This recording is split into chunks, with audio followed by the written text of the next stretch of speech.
Hi friends, good morning. అందరికీ good morning. ఈరోజు పొంగల్ చేయాలనుకుంటాను. పొంగల్ చేద్దామని బియ్యమును పెసరపప్పు కొలిసి పెట్టుకున్నా. ఈ గ్లాస్తో 1.5 గ్లాసు నానబెట్టుకుంటా. పెసరబ్యాళ్ళు, బియ్యము. ఇందాక ఒక గ్లాస్ వేసా కదా, మళ్ళీ అర్ధ గ్లాసు 1.5 గ్లాస్ వేసుకుంటున్నా. ఒక 10 నిమిషాలు కుక్కర్ పెట్టిన, ఆయిల్ వేసిన వేడి ఎక్కేలకు 4 స్పూన్లు ఆయిల్ వేసిన, 1 స్పూను నెయ్యి వేసుకుంటున్నా. 1 స్పూన్లో 2 స్పూన్లు వేస్తాను నెయ్యి. ఆయిల్ వేడి ఎక్కింది, జీలకర్ర వేసుకుంటున్నా. మిరియాలు కొద్దిగా, ఎండలకాలం కాబట్టి ఎక్కువ వేసుకోకూడదు. జీలకర్ర 1.5 స్పూను, మిరియాలు 1 స్పూన్ చాలు. మిరియాలు వేసినా కదా, జీలకర్ర వేసిన 4 తెల్లబాయలు సన్నగా కట్ చేసుకొని అది వేసుకోవాలా. అల్లము కొద్దిగా వేసి సన్న ముక్కలు చేసుకొని అది వేసుకోవాలా. పచ్చిమిర్చి ఒక 4 పచ్చిమిర్చి సన్నగా తరుక్కొని అవి వేసేసుకోవాలా. ఇవి బాగా కలుపుకోవాలా. ఇలా గోల్డ్ కలర్ వచ్చేమైనా వేయించుకోవాలా.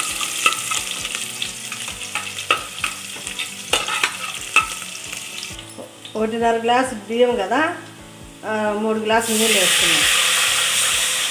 ఇదే గ్లాస్తోనే 3 గ్లాసులు వేసుకున్నాం.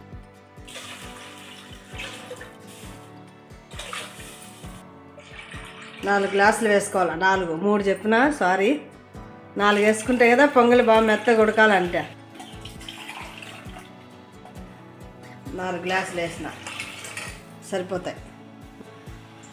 రాళ్ళు ఉప్పు వేసుకున్నాం.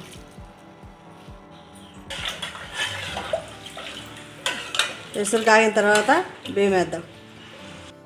ఎసురు కాగింది, బియ్యం వేసుకుంటున్నా. పెసరపప్పు, బియ్యము 2 వేసేస్తాను.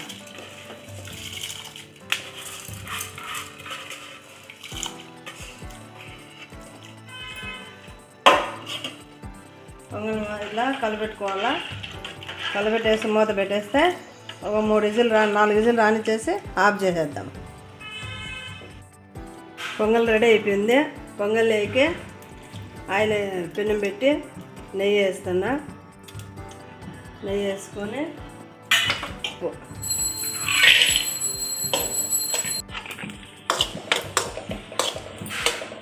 కొంచెం వేగినాయి తీసి పెట్టినా. ఇంకా కొంచెం వేసుకున్నాం.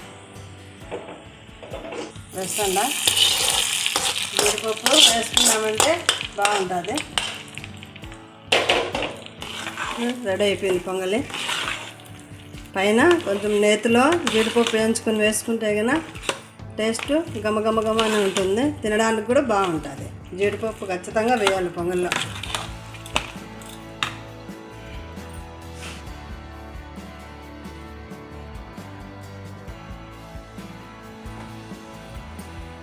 అవల్లో జీడిపప్పు పొంగల్ చేసినారు. చట్నీ, నెయ్యి మొత్తం వేసినాడు.